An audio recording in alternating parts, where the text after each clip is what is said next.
feel like God done for real blessed me, for real. That's true. Like, he done took his time on me, like really blessed me, like gave me all the gifts that I can even imagine. Right. So I'm like, if I don't do my part, like to the fullest that I can do it, I'm talking about work hard, Right. like give it everything I got, I feel like I'm cheating him.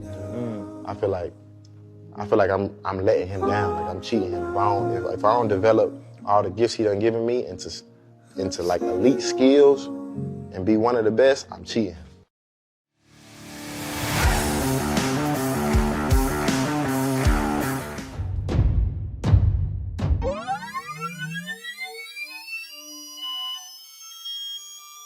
Alrighty, guys, welcome back to Keith's Hot Takes. I know it's been a while since I've had a show. Work was crazy last month, so I had some shows planned, but just didn't have the energy or feel like doing the show once I got home from work. So I got my guy LaMark from JWAL Productions on the show today. Please forgive him for that shirt today. I don't know. It must be laundry day or something because he. Hey. What's your record? Let's not talk about our Exactly. Put some respect on our name. Hey, this is probably one of the only years we're gonna get like this, so I'm taking full advantage of it. So, put some respect on our name this year. Yeah, y'all have played really well lately. Y'all have some impressive wins. We'll get into that later. And I'm glad you showed up after the way your Duke Blue Devils looked last night. Because y'all took that L last night. So I'm glad you showed your face today. I really appreciate you for doing that. New year, new coach. We had a solid game. Just got to fix some small minor things. But yes, I hate it started so late because I only was able to see the first half before I had to lay it down. Yeah. So to start today's show, we have a new segment that I'm really excited about. It's called Ramily Only, and that's where only Winston-Salem State alums, current students, can talk about Winston-Salem sports and anything going on in Winston-Salem State.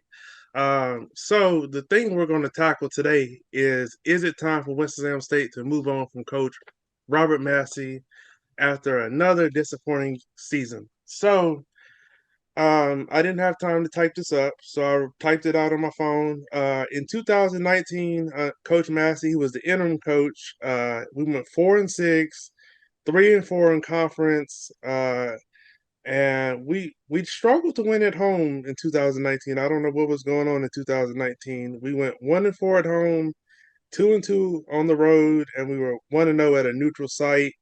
We didn't have a season in 2020 because of COVID and all that. So the first season after the pandemic, we went 3-6, 3-4 in conference, 1-5 on the road. That is really atrocious. We only beat Johnson C. Smith on the road. That's not really impressive. And then we get to this year, another 3-6 season, 3-4 in conference play. We did really good at home. We should have beat Fayetteville State. We'll get into that in a little bit. Another poor showing on the road, 1-4 away from Bowman Gray Stadium, and we lost our neutral site game to Central State, who had only won one game last year. So, LaMark, I'm gonna let you get first dibs on this. Is it time for us to give Robert Massey his pink slip? I'm gonna go with no, for the simple fact of let's take a look at a whole of like what he had to go through. I mean, 2019, he was an interim coach. Should have been named head coach later on that season. And so at that point, I don't know what power your interim head coach has during the off season, but it's kind of hard to recruit when you're the interim head coach and it's not the head coach saying, "Hey, we want to offer you," because you don't even know if he's set to be there for the next season or the season after that. And we know in this day and age with athletes, and we've seen how big the transfer portal is, that stability is a really big thing, because once these kids go into the transfer portal, some of them, they don't have nowhere to go. They went from being student athletes, now they just student.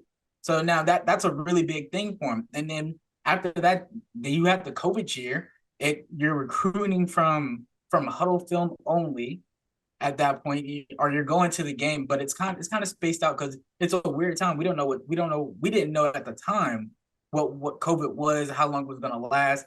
I mean, then you got the 21 season which is like right after the COVID year. So like, how much recruiting was he able to do? And then at this point, he's still the interim head coach. So now we've gone through 1, 2, 3 years of one man being the interim coach, and then but after the 21 season, he was finally named the full-time head coach. And then as soon as that happened, look how many people we got to come to Winston over one off season. That's true. And then, it's unfortunately he had to have a season like this, but usually you give your coaches 4 years because now this is their recruiting class. Okay. So, the first year they're picking off the first 2 years, they're picking off of somebody else's recruiting class, somebody else's play style, defensive schemes and stuff like that. But now when you get into year 3, year 4, you're starting to look at what Coach Massey envisioned this Rams program to be like. And that's why I'm going to go with no. We shouldn't have him in the pink slip yet. Give him 2 more years. 2 more years. Oh, okay. So you've kind of convinced me to give Coach Massey another year, because this was the most talent he's had at Winston since he became the coach. And like you said, that's going to be a kind of a hard sell to sell to parents. I'm the interim coach, and the parents are probably looking at him like, "Why would I send my kid here?" Not knowing if you're going to be the coach after this season or not. So I'm willing to give him 1 more season because he did bring in all this talent this year. It's really unfortunate that we weren't able to put it together until it was too late. We had that good October. We won 3. We ended the season winning 3 out of 4. So that's something to build on going into the offseason. But I was really impressed. Like, he brought in R.J. Mobley from Wingate, who has been our big deep threat. We brought in Chad Turner from Jackson State. We need to find a way to get him more touches because he is so fast. We need to find a way to get him the ball more.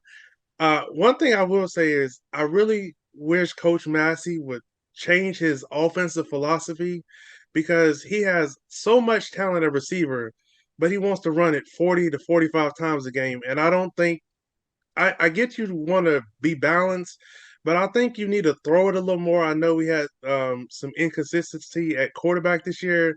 We played 4 quarterbacks this year, and that's a lot. See, I was just about to say that.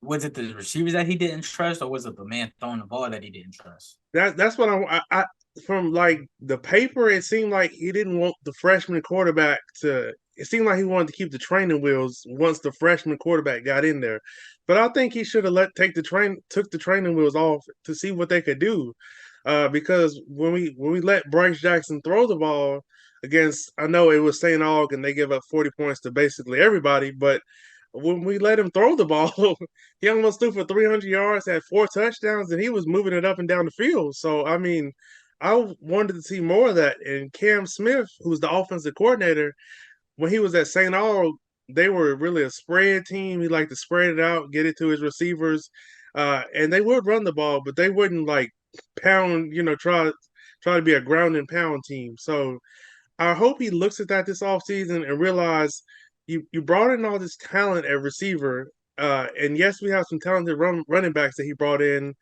but I feel like we need to be more we need to focus on passing the ball more. And I know we're going to lose 3 linemen, so hopefully we're able to replace them. But I think we need to turn the keys over to Bryce Jackson, and I think he could win some awards if we become more if we focus on the pass more. Yeah, I mean, I agree with you on that point, and I think Dom graduates this year. So yes. I think, Yeah, Dom. Yeah. So Dom's gonna graduate this year. I mean, I know him personally. I've had a few classes with him. Get talking amazing person, a dope photographer. Yes, I'm gonna put that out there. Chosen One Productions photographer. I think that's the name of his company, Chosen One Productions. Definitely check that out. Chosen One Productions. Yeah, check him out on Instagram. He's cold with that camera, and LaMark is too. Don't definitely follow him too on Twitter, Instagram. He's at all the high school games. He'll do any sporting event or anything. But yes, Dom is really dope. I hate he had that Achilles injury in game 1. It didn't look that bad, but something simple, minor in the game, it could turn into being out much worse. So I hate he came back for his fifth year, his COVID year, and to have it end in the first game because I know he wanted to. I talked to him a lot on Instagram. We've had classes together, and he wanted to. The reason why he came back was because he felt like he had him and the other seniors who came back for their COVID year. They felt like they had unfinished business. They wanted to win a championship with Coach Massey. So that's just really unfortunate he wasn't able to at least try to do that with his brothers and got hurt in game one. So Dom is, he's exhausted all his eligibility.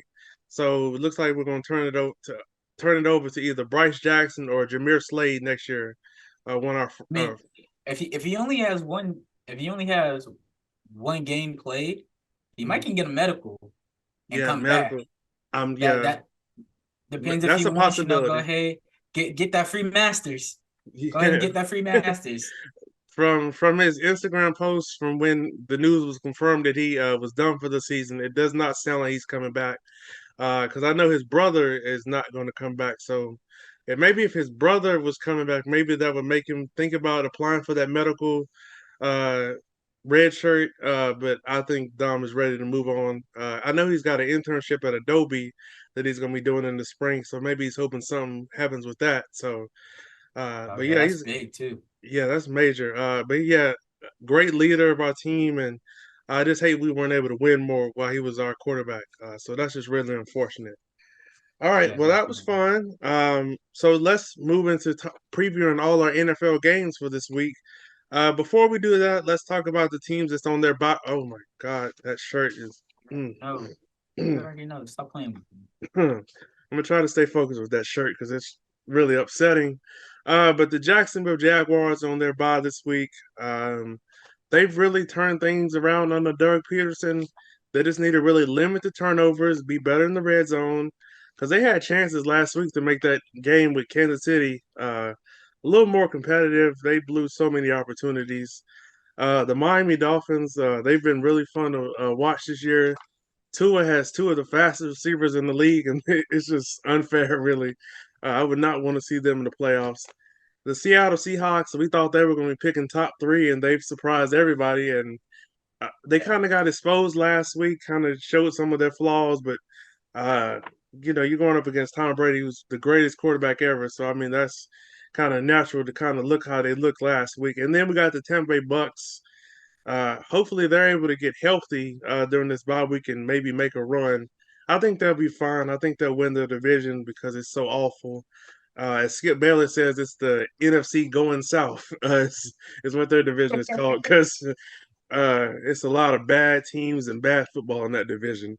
So we always got some wise words. Yes, indeed. So we'll kick it off with our Thursday night game tomorrow. It's the Tennessee Titans visiting the Green Bay Packers. This was a tough one for me. But I think Green Bay finds a way to make it two in a row, and I don't think they're going to win the division per se because they're so depleted, and Minnesota is playing so well. So I don't think they'll be able to catch up to Minnesota, but they may can sneak into the wild card. So they'll need this game. I don't think they can afford to lose many more games. And they have the refs on their side, as we saw Sunday, when we had some questionable calls in that fourth quarter and overtime that helped them get that win. We won't go there. But they're going to have to protect Aaron Rodgers. On a serious note, they're going to have to protect Aaron Rodgers, and they're going to have to slow down Derrick Henry because that's the Titans' offense. You slow down Derrick Henry, I like your chances of winning. He's going to get 20 to 25 touches. They're going to try to, play keep away. The Titans, they better find what's his name? Watson, the receiver that just torched my Cowboys secondary. He had a career day. Up until that point, he was known as Butterfingers, and then when he played the Cowboys, he caught almost every ball they threw to him. And I don't know how we kept letting him get behind us, but our secondary is atrocious. So he had sounds like one, the Jamar 2, Chase 3. Story. Huh? It sounds like the Jamar Chase story from last year. Preseason, he just said, "I can't find the ball. It comes a little different. I can't see the stripes." Went crazy and torched the whole league all season going on deep balls. Yeah, so I'm hoping that he's able to, build a rapport with Aaron Rodgers because they're depleted at receiver right now. So I don't know if he'll get 3 touchdowns again this week, but Aaron Rodgers will probably be throwing him a lot of balls with Cobbs out and Dobbs. So I got Green Bay winning that game. How do you see our Thursday night game playing out, LaMark? I'm gonna go with the Tennessee Titans on this one, Okay. just because. I mean, the inefficiency that the Packers are moving the ball at right now is my main concern. I mean, the Titans, they move the ball a lot better. I mean, they have an established run game, they have a competent quarterback, and they have some protection with some receivers that they can get the ball to. I mean, right now, the Packers, they're giving up about 140 rushing yards a game. And That's that's concerning. just about Derrick Henry's sweet spot number. If Derrick Henry's rushing for 140, 150, it's the Titans game because now you're gonna feed Derrick Henry, play action, get one for about 20 yards. And at this point, you're at the Titans' well. So they're gonna give you whatever they want, so you can get whatever they can. They're gonna come out the win. All right. I mean, I definitely could see that happening because Green Bay does not stop the run well at all. And if, like you said, if they let Derrick Henry get 140 rushing yards, that means Aaron Rodgers is sitting on the sideline in a big old coat and not on the field. So you can't win if Aaron Rodgers is not putting up points. Next, we have our first Sunday game. It's the Chicago Bears visiting the Atlanta Falcons. Justin Fields has really turned the corner lately. It all started on that Monday night against the Patriots. I was not expecting them to come out and smoke the Patriots by 20. That really opened my eyes. And he's going to be playing back home. He's from the Atlanta area, so I think he's going to have a big game. I'm going to get him off my bench in fantasy this week and put him in my starting lineup in place of Josh Allen because I expect him to put up some crazy numbers going back home. So I got the Bears winning that game. Atlanta, I don't know which Atlanta team is going to show up from week to week, but I expect this to potentially get high scoring, be a high scoring game. The Bears traded away their 2 best defensive players, and ever since then they've been giving up a lot of points. So I expect this to be a shootout. Last team with the ball probably is going to win. So give me the Bears. How do you see this matchup playing out? Man, it's really like you said, it's a toss up. I mean, it's probably gonna come down to that last play, and I think it's gonna come down to how the Falcons can defend the run game and how they contain Justin Fields. If they can make him one dimensional and keep him in that pocket, I think that they can come out with the win. Because when you look at Justin Fields and Marcus Mariota, I mean they got pretty similar stats. I mean, both of them are. Justin Fields has 1,400 to Mariota 1,700 total yards. Both have 12 touchdowns and 7 interceptions. So I mean, they're kind of neck and neck. That's why I said the run game is going to be key for the Falcons winning. And like I said, it's gonna be a toss up, but I'm gonna go with Atlanta on this one. Okay, Atlanta. Okay. Just because Marcus Mariota, he's been in the lead quite a bit more longer than Justin Fields. I mean, those extra reps that he's seen in practice of actual NFL defenses and everything that he's going through in practice to prepare for these kind of games. I think it's just the experience is going to show. Yeah, and like you said, you got to stop the run when you play the Bears because that's pretty much everything plays off of their run game. And you can't let them get over 200 rush yards. It will not go well if you let them get over 200 rush yards like they've been getting lately. This next game is easy. It won't take me long for this one. We got the Cleveland Browns visiting the Buffalo Bills. Give me Buffalo. Cleveland's defense against Josh Allen, the way he's been stinking it up. I'm gonna pray for them. Their only hope is Myles Garrett has to wreck this game. He has to be in the backfield. He has to live in the backfield. That's their only hope. If they don't get that, they're gonna give up another 35 to 40 points again, like they did last week. Give me Buffalo. I'm really confident in this one. Yeah, I mean, the only way I could see the Browns winning this game is if they were able to control the time of possession. But that's even difficult because the Bills they score so quickly and it's such like a high volume that it time of possession doesn't really matter because 3 plays and then you got a bomb to my man Diggs for 80 yards and then now they out the field. But definitely I'm gonna go with the Bills, especially like we just talked about it after the loss against the Vikings in that fashion after he fumbled in the end zone. Like I think that play is just gonna resonate with him this entire week, and he's just gonna unleash it all on the Browns. He's gonna go 42 quick. 42 quick. Yes, the last 2 games for Buffalo, Josh Allen's had some costly interceptions at the worst time. And I know he's kind of, fed up with how he's been playing, so I expect him to go berserk against the Cleveland Browns. The next Yeah. game is going to be Wait, interesting.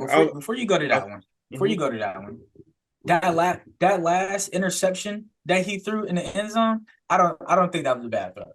Because I've seen a lot of people bashing him on the internet for that third. It was a good read. He just threw it late. It was also it was a good read. He threw it late. He could have threw it a bit more in front of him, but that was also like really really good defense. Yeah, because once he double clutch, I was like, "Oh, this is not gonna go well." Once he double clutch, yeah, I knew something was about to go wrong. So next we got Philadelphia Eagles visiting the Indianapolis Colts. I did not expect the Eagles to lose to Washington Monday night. I guess they just kind of had an off night. You're gonna have that during the season, so that's why it's so hard to go 17-0. We'll probably never see a team break that Miami Dolphins team's record because it's just so hard to be consistent from week to week. Now they don't have Dallas Goedert; he's going to be out for a while with that shoulder injury he suffered Monday night. That's a little concerning. Um, but I'm taking Philly to bounce back against the Colts. The only really hope I see for the Colts is really letting Jonathan Taylor go crazy, really controlling time of possession, just like we were talking about with Cleveland with Nick Chubb. The only way I can see them, the Colts keeping this game close is that they make it ugly, low scoring. Now they have some weapons and they've turned the keys back over to Matt Ryan now that Jeff Saturday has taken over. But I just don't see Philly losing 2 games in a row. And I think they'll find a way to. It'll probably be a close game. The Colts will keep it competitive, but I think Philly will bounce back at home. Philly will bounce back on the road. Excuse me. How do you see this game playing out, LaMark? Not gonna lie, I have not seen a lot of the Colts play this year, so You're not missing a lot. I'll tell you that right now. I mean, from what I hear, it's been a real crazy season. I mean, Jeff Saturday being hired out of the blue. Yeah, that upset me. That rubbed me the wrong way, especially when definitely upset me. Reggie Wayne is on the staff, and you go get somebody who's at North Carolina. I don't know what he was doing for North Carolina, but he was always in the booth with the coaches. So I don't know what he was doing in North Carolina. But you got coaches in your building with coaching experience. You even have a minority coach you could have hired because they've hired Tony Dungy, Jim Caldwell. And you go hire Jeff Saturday. I know he's a legend in Indianapolis, but that just rubbed me the wrong way. Go ahead with what you were saying, though. Now you good, you good. I mean, you're speaking for both of us at that point. But yeah, Eagles a bounce back game. I definitely could see that happening. Jalen Hurts he's really turned it up this year. And I know we talked about it in the preseason that Jalen Hurts and Tua, this was their year to kind of show the world, show the rest of the NFL that this is their team. They can come in, they can lead a team, and they both have been doing it very well. And I think a bounce back game would show even more leaps and bounds in Jalen Hurts' game if he can get this win against the Colts this weekend, especially after they're coming off the win. But yeah, I'm definitely gonna go with the Eagles. Yeah, the Colts, from my understanding, they're kind of dealing with some injuries on the offensive line. That's why the offensive line has been so atrocious. And that's not good, considering how good Philly's front seven is and the way they can get after the quarterback. They're going to be picking Matt Ryan up a lot Sunday. That's all I'll say on that one. Um, Next, we have the New York Jets visiting the New England Patriots. LaMark, how do you think this is going to play out? I'm gonna go with the Jets on this. Oh, okay. I mean, offensively, the Jets have been there. It's been shaky with Zach Wilson there. Coming back off of that injury, but he looks real solid. I mean, he makes veteran passes. He's been throwing balls away that I probably would see him, try to force last year. So I see the growth there. And then New England's offense is just not there for me. I just don't see the I just don't see the it factor in the offense. I don't see the it factor in Matt Jones. He's a good player, but he's like your average NFL quarterback. You put him in. Yes, he's going to get you wins. Yes, is he going to get you Super Bowl wins? No, I don't think he's there right now. He can grow into that player, but I just don't have the faith in him. And then the Patriots defense that's not there for me either.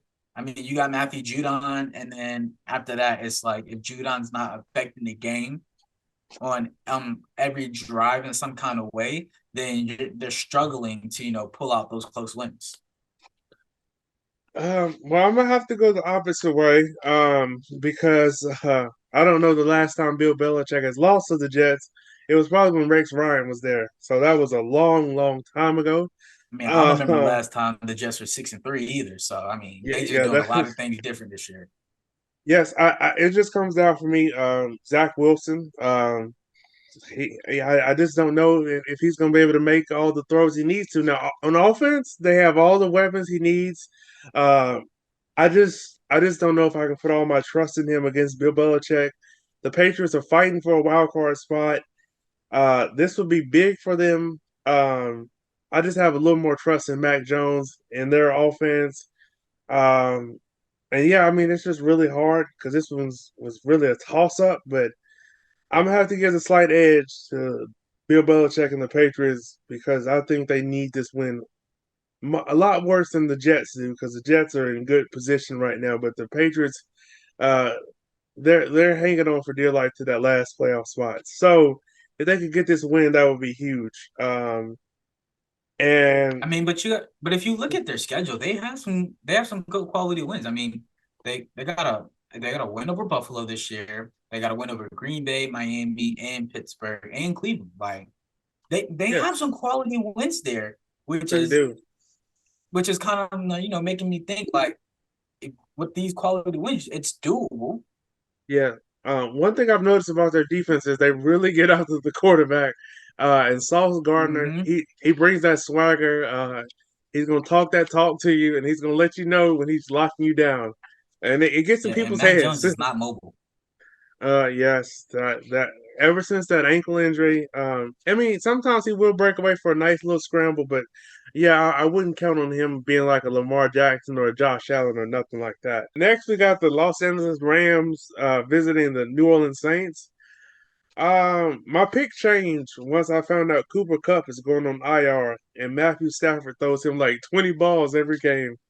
Yeah, so that's a little concerning. Matthew Stafford is still in concussion protocol. If he doesn't play, John Wolford will start again. He played at Wake Forest. So with that, I have to go with the Saints at home. They haven't been much better. They've looked really awful some weeks. But yeah, the Rams have too many question marks for me to pick them right now. So I'm gonna have to go with New Orleans at home. That's a tough place to go in and win.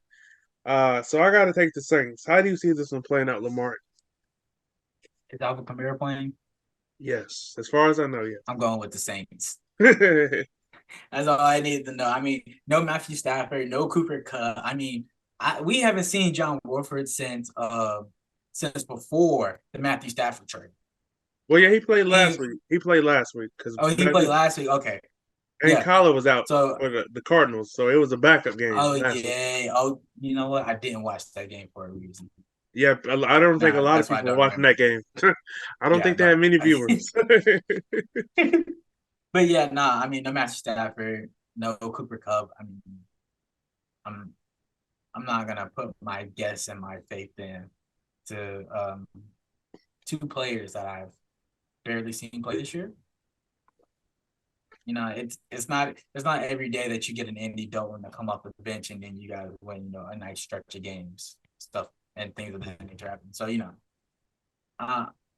Andy Dalton, solid quarterback, gonna make good reads, might throw a pick every now and then, but you're competent. He's gonna get you dubs. And you have Alvin Kamara, solid playmaker, go-to guy.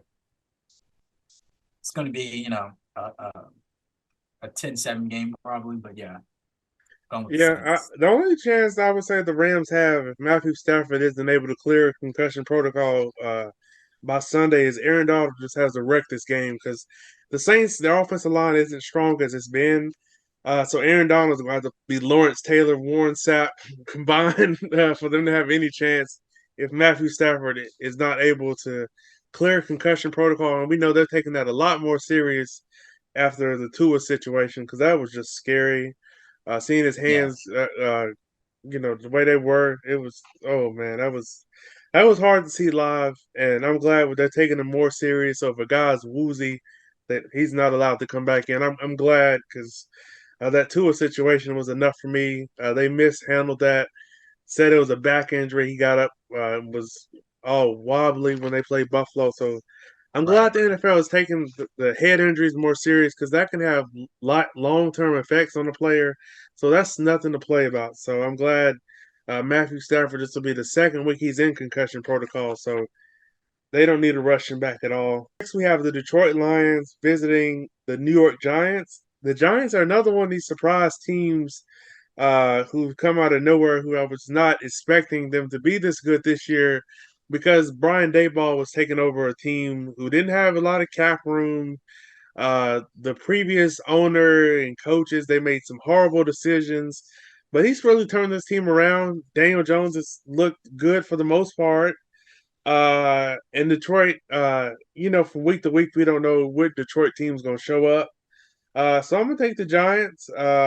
This is not a game they can afford to lose. They're at home against a team that they should win. You know, I would say by at least 10. I would say they should win this game by. But Detroit, you know, they've been playing certain teams close, and you know they're a scrappy team, and they're going to fight to the end. But yeah, give me New York. They're at home. I think they'll find a way to beat Detroit at home. How do you see this one playing out, bro? Yeah, I'm going with the Giants. Daniel Jones, Saquon Barkley, Kadarius Toney. Actually, no, he does not play for the Giants anymore. Yeah, he's with the Chiefs now, so he's happy now. He's with the Chiefs now. I just thought about that as soon as I said it. Yeah, but definitely going to go with the Giants. I mean, I don't care what version of Detroit Lions is going to show up. I mean, they're going to fold at some point in time during the game and take their. I mean, it's going to be close. I mean, they've only gotten beat bad twice. I mean, they got shut out by New England, and then they lost to y'all 24-6. But they had opportunities in that game where they could have made it. Yeah, exactly. I mean, look at this. I mean, 38-35 loss with the Eagles, 28-24 loss to the Vikings, 48-45 loss to Seattle. I mean, these are good teams. 37-31 loss against Miami. They losing close games. They beat Chicago last week, 31-30. I think Justin Fields threw an interception or something late. I wasn't paying attention, but I think that's what happened. Right. I mean, but you know, they're short strides, but I'm not putting my faith in the Lions. I have not lived not one day on this planet Earth where the Lions have been. Well, I can't say that where the Lions have been good, but they had that one year. I mean, yeah, they were good for the most part under Jim Caldwell, and then they fired him for I don't know what. That didn't make no sense to me, and they haven't been good since they fired him. So maybe that's karma right there.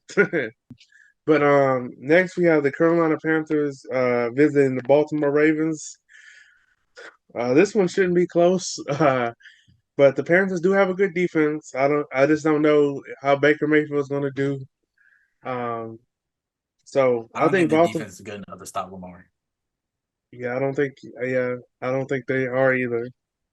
So this one shouldn't be close, but the Panthers they play better under Steve Wilkes, so maybe they can keep it close. But I'm gonna take Baltimore, so they can, stay within the division lead. Yeah, I'm staying with Baltimore. Yeah, because PJ Walker got hurt in the Thursday night game, so now they're gonna go back to Baker Mayfield, and hopefully he doesn't turn the ball over. And they'll have a chance potentially, maybe. Next, we have the Washington Commanders visiting the Houston Texans. How do you see this one playing out? Ooh, I kind of like David Mills as a quarterback, so I'm kind of favoring towards Houston. I mean, I don't think he's the worst thing ever. I mean, I think he can grow into being a franchise player, but Heineke, I was close. Taylor Heineke. I knew it had to do with something with alcohol. I was close. Yeah. Oh, Taylor Heineke. I was close. Yeah, one of my friends calls them beer boys. Yeah, I mean, Taylor Heineke, he's a really solid quarterback. I mean, yes. I loved his story, of how he was studying for his test before he got the call to go play for the Commanders a couple years ago. I thought that was really dope. But this Washington defense, it's solid this year. Offense, they're still kind of struggling on. But overall, I mean, I like this Washington team, so I'm going to go Washington. Yeah, and they're getting Chase Young back this week, so Davis Mills is probably going to be running for his life. But yeah, ever since Taylor Heineke has taken over, the only game they lost was when they let Minnesota come back. That was last week. Didn't let us do anything. Yeah. So they have a different vibe under Taylor Heineke. He definitely plays with that swagger, and they seem to want to play for him. Terry McLaurin, they have some nice weapons. So I definitely think Washington, I think they'll continue this hot streak that they're on. Hopefully they're able to, build on the Monday night game and not, still be on that high of ending the Eagles' undefeated season and handle their business against a team that they should beat by at least 7 to 10 points. The next game is probably two of our most disappointing teams, the Las Vegas Raiders visiting the Denver Broncos. How do you see this one playing out? Because these are two teams that we thought were going to be really good, and they've been awful. To be nice. Yeah, I mean, I don't know. I mean, a year ago we was saying let Russ cook, and now we're saying, yo, like Russ, give the ball up. We need you to give the ball up. We need the ball in playmakers' hands. And last week they were putting together a better play style, a better overall game last week. And I think it's just, the two trying to get things put together pretty well at this point. Getting the cadence down, learning small tendencies, and overall just playing better is also part of it. Because I mean, Russ needs to elevate his game so he can elevate everybody else's game. I mean, that's how the quarterback position works. If your quarterback can't elevate his game, he's not going to be able to elevate the players around.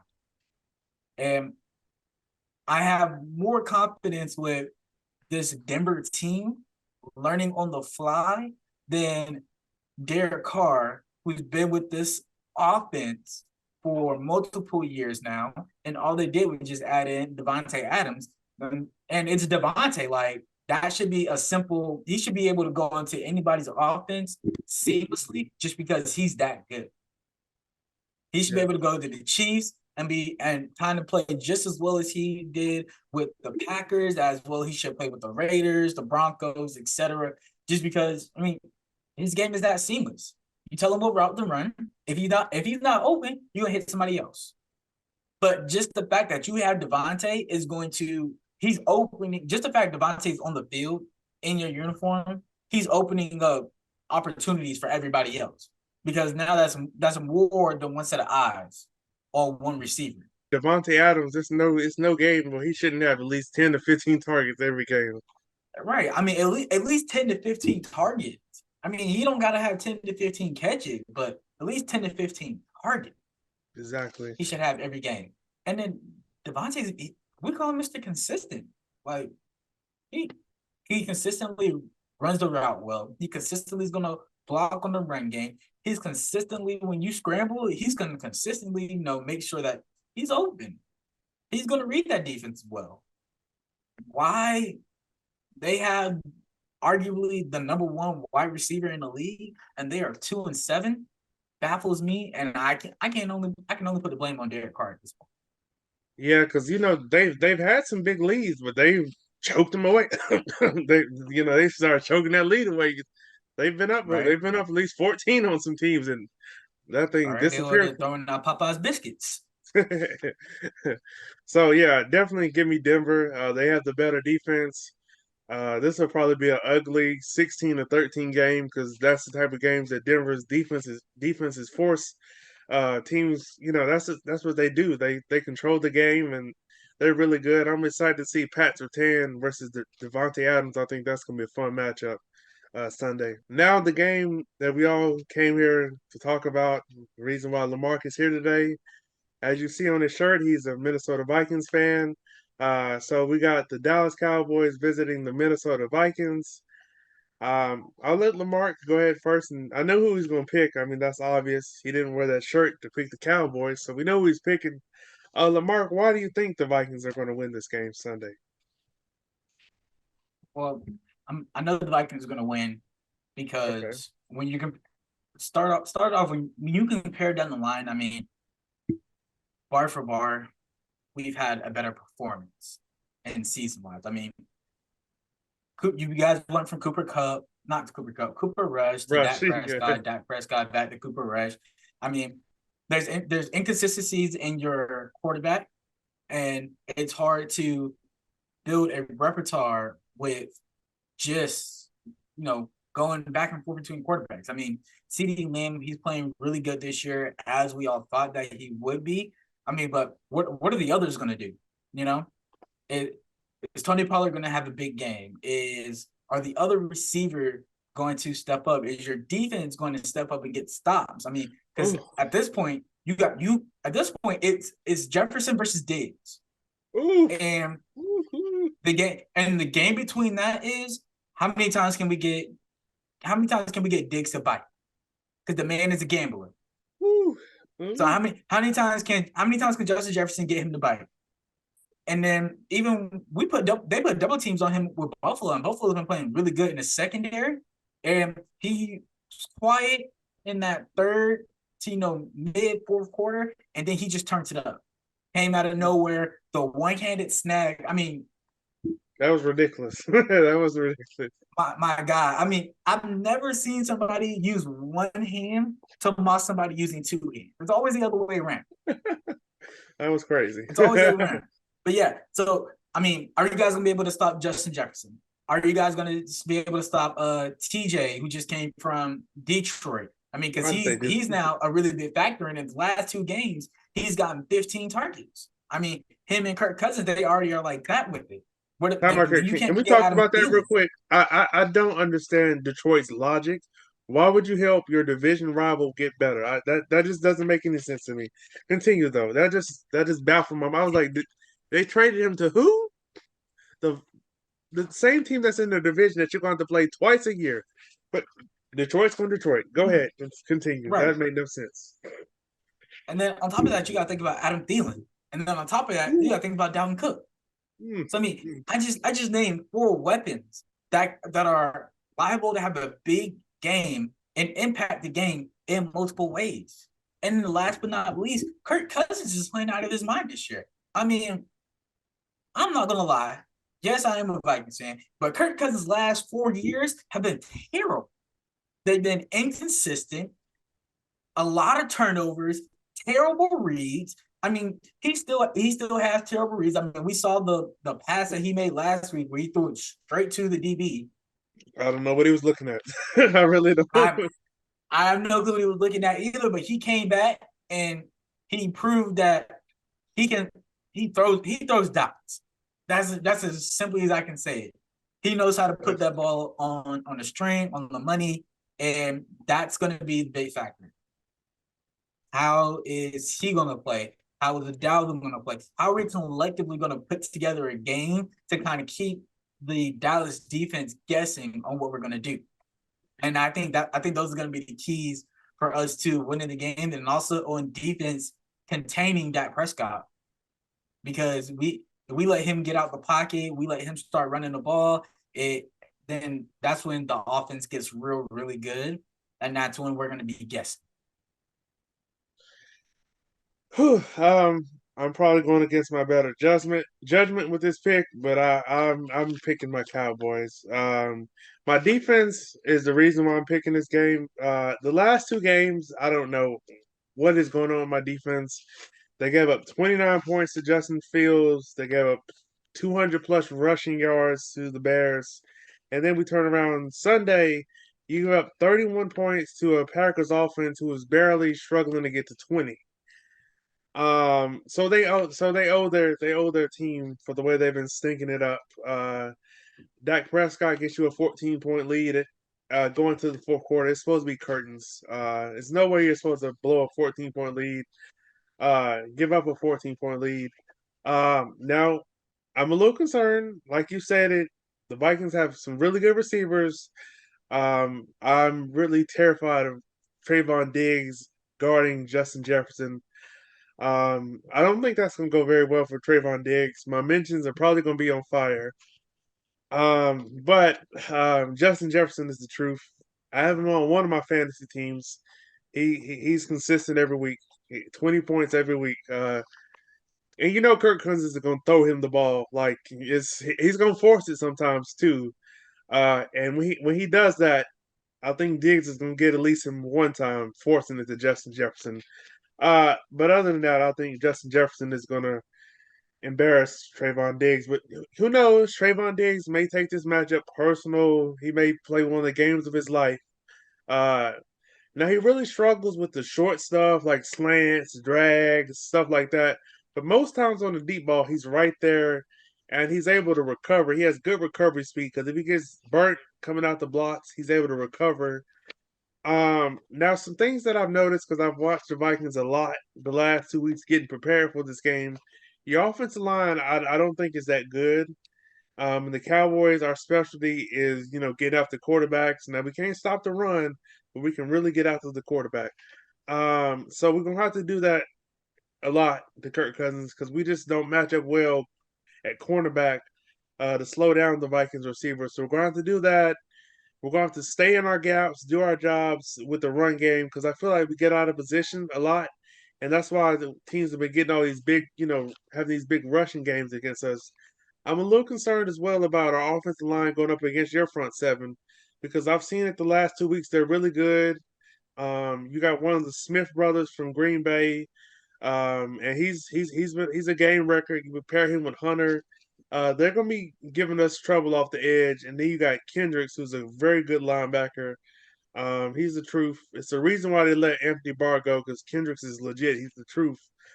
And Patrick Peterson, do not be late on the ball throwing his way because he will take it to the crib, as we saw the last week.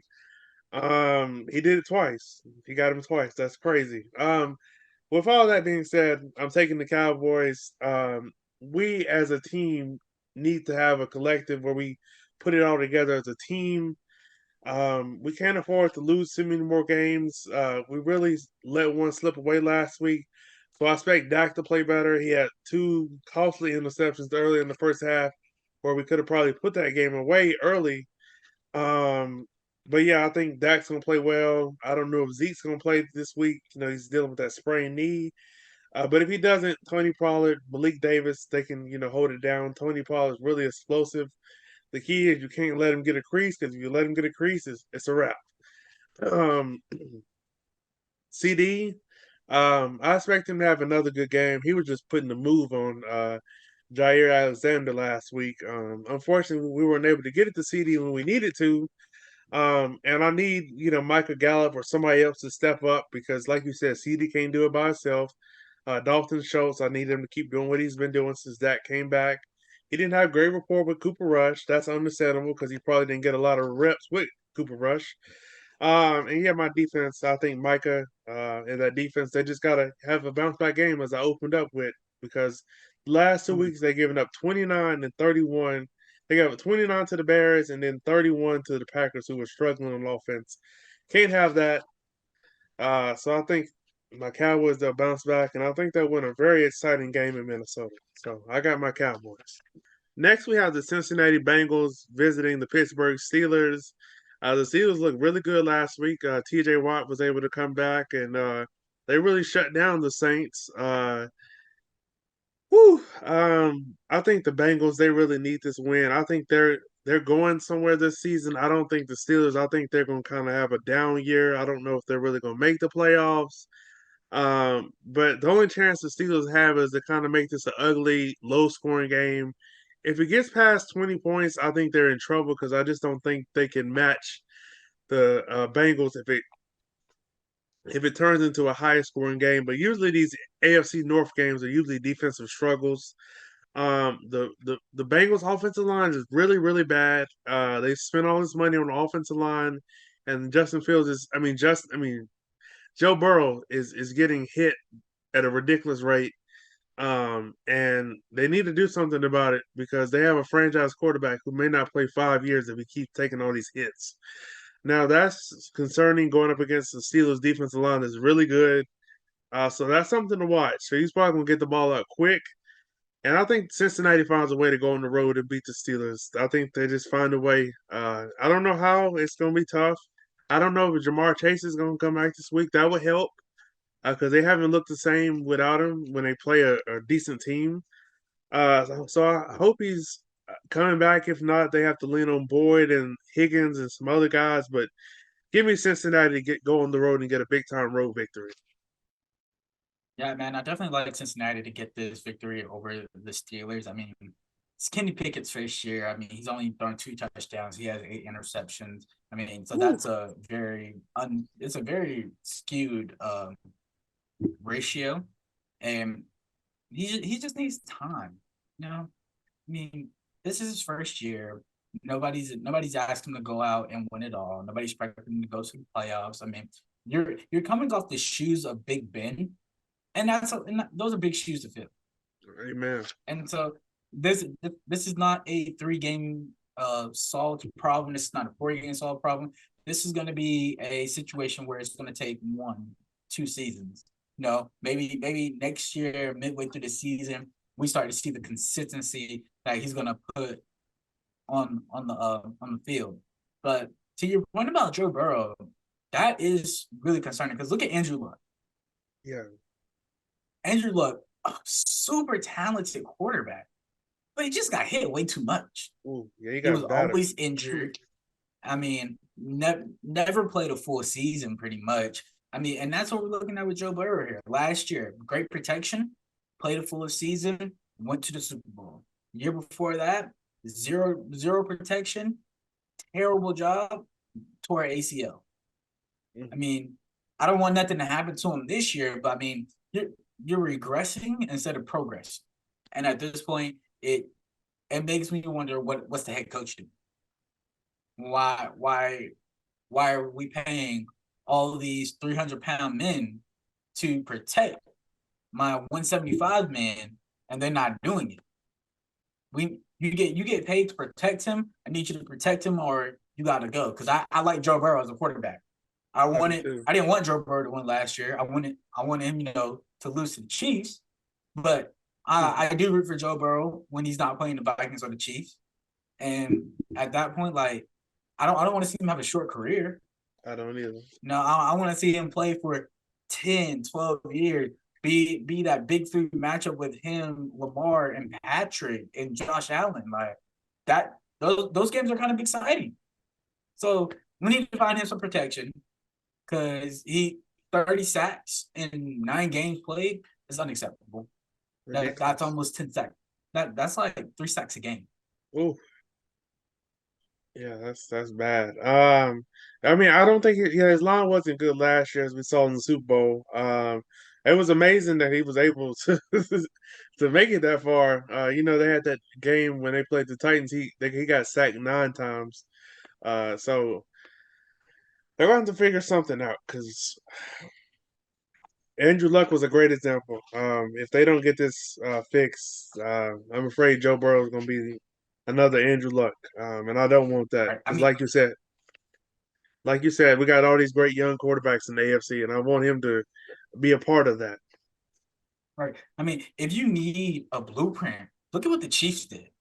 The Chiefs literally spent after Patrick Mahomes ran 500 yards of scrambling in the Super Bowl. They literally spent 90%, 70% of their money on making sure that front line was solid. And look at what Patrick Mahomes is doing now with a solid front line. Next, we have our game of the week, which is Kansas City out here in LA to take on the Chargers. This is always a fun matchup. Patrick Mahomes, Justin Herbert. This is always good to watch. How do you see this one play out? This game was flexed into the Sunday night slot in place of Cincinnati and Pittsburgh. I'm glad they did this because originally it was supposed to be at the same time as the Cowboys Vikings. So I was gonna be really upset trying to watch both games, but thankfully they fixed it, and now I get to watch this after my Cowboys smack the Vikings. So that's gonna be beautiful. Yeah, I mean, only if that would happen. But honestly, I don't see the big difference between, Cincinnati and the Pittsburgh playing, the Chiefs and the Chargers playing at this point.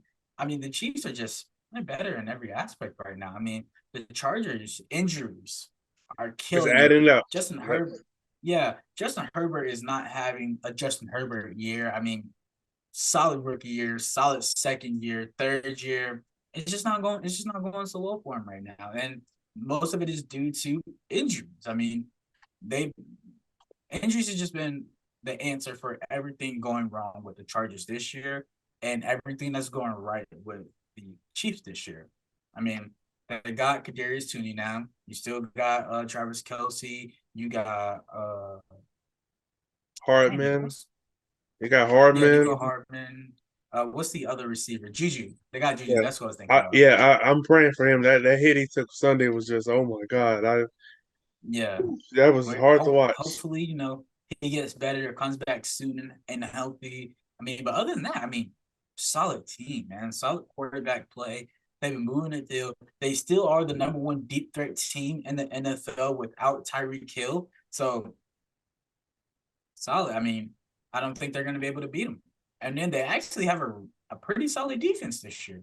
That's usually without the Honey Badger at safety, I didn't know how they were going to play. I didn't either. They lost a couple key linemen and linebackers in the last 2-3 years, but they built this defense back up. It's a really good Super Bowl contending team, and I say this every year, but they are my second favorites this year to make the Super Bowl. I got to keep hope alive for the Vikings. Okay, the Vikings. Okay, but if Keenan, I don't know his health going into this game. He's been dealing with a nagging hamstring injury. I have him on my fantasy team, and it's been frustrating that he hasn't been able to come back yet. And I don't know if he's going to come back this week. With that being said, the Chargers aren't really healthy right now. And the way the Chiefs are just playing on offense, it's going to be a great game because Justin Herbert and Patrick Mahomes, they always put on a show when they play each other. But the Chargers, they just have too many injuries. Khalil Mack's going to have the game of his life. Derwin James on the back end, he's going to have a great game. But the way the Chiefs are playing right now, like I said, I just have to take them. I think they're on the mission, especially after the way last year ended. Give me Kansas City. This is gonna be a fun one. Right. I mean, I don't think it's going to be close. I think it's going to be a 2-3 touchdown game. Wow. I mean, the injuries play a big part in it for me, man. Yeah, okay, I can understand that. I mean, if Justin Herbert had a healthy team, this is going to be a barn burner.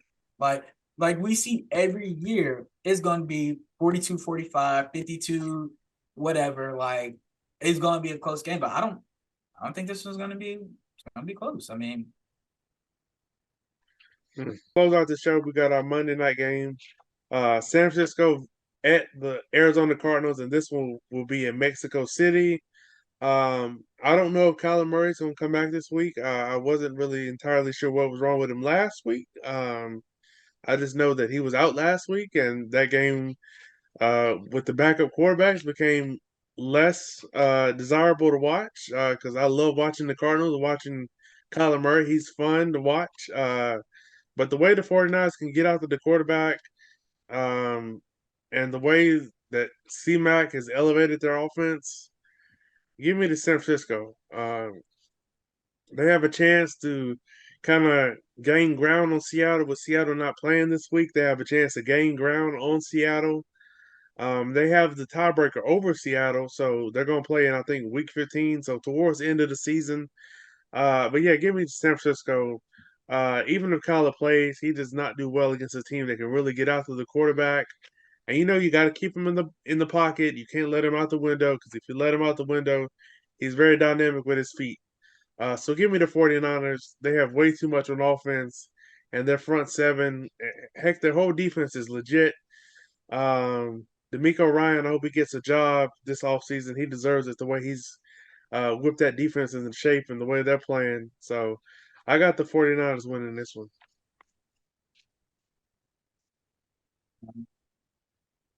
49ers have been the more consistent team. Definitely. But if Kyler Murray plays, I'm going to go with Kyler Murray. Okay. And the Arizona Cardinals. Because, correct me, I could be wrong, but I think this is a normal week for Call of Duty. So I think he should be in playbook a little bit more than usual. But Kyler Murray, hopefully he comes back, healthy and stuff like that. But him and his receiver, the other Mr. Consistent of the NFL, he's always anything he throws up, he's grabbing it. He's going to get it. When you have that kind of security blanket, lose to a team kind of like the 49ers, who kind of they don't kind of know, like, is Jimmy going to be there in the future? What's the future of this offense going to look like? What's the future of this the staff is going to look like? There's a lot of uncertainties in the air, and I think that it slowly starts to play more and more into how a team plays, especially when you get towards the end of the season and they're starting to play like how they are now. They're only 5-4. This is a team that has a talent to be Super Bowl contenders, and I think that's going to start to weigh on Jimmy G. Maybe Jimmy G is going to take his talents elsewhere, and they're going to hand the keys over to Trey Lance, who played, I think it was those first 2 weeks, and then he got injured. I think it was about 2 to 4 weeks. Yeah, it wasn't long, unfortunately. Yeah, it was a short stint, and I liked how kind of Trey Lance looked there. It was a slow offense, but it was consistent. He was learning the flow. But yeah, overall, I'm gonna go with the Cardinals. I know that was a pretty long spiel, but gonna go with the Cardinals. Got my faith in Kyler Murray.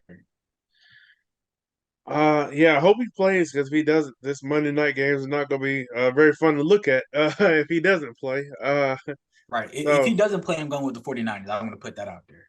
Okay, that definitely makes sense, because if he does, Colt McCoy is a solid backup, but I would not want him going up against that front seven of the 49ers. Yeah. Mark, I want to thank you for joining the show, brother. It's always fun when we get together. Especially during Cowboys Vikings week is always fun. That's been a tradition on the show the last couple of years. It is not going your way, and then I don't hear from you for a couple weeks. I know it's kind of hard for you after we do to your team. So hopefully I hear from. Hopefully I hear from you. We'll see about that. We're 2-0 so far with you being on the show, so I hope we go to 3-0. Honestly, this is our year. After coming off winning against the Bills, I think that momentum is going to take us through the rest of the season, because we do have a tough schedule throughout the rest of the season. I think we got to play the Jets next. They're a pretty good team. We still got to go to Aaron Rodgers. We still got to go through the Bears. So we just need to finish out strong, and I think this would be another statement game for us to tell me what I need to know about the Vikings this year. They have won 5 straight at home, so we shall see. Do you want to tell people where they can follow you, support you, if they want to book an appointment to get some of your fire photography, you're cool with that camera as well, as I shouted out earlier. But I'll give the floor with you. You can shout all that out. Okay, yeah. I mean, you guys can follow me. I'm on Instagram and I'm on Twitter and TikTok. You guys on Instagram, Instagram and Twitter, you guys can follow me at JWAL Prod, JWALPROD. And then on TikTok is JFlix, JAYFLIXXC. I like that, yeah, because he be flexing with that camera now. So my brother, you keep going. I'm proud of you. You've really been doing some amazing things lately. So just keep going, and I'll definitely be in touch with you, my guy. Especially Sunday, 7:30. You'll definitely be hearing from me. All right, we gonna see. I'm gonna have to talk Keith out the roof of this house. So y'all stay tuned. Send him all y'all thoughts and prayers on Sunday because this is gonna be real tough for him. That was hilarious.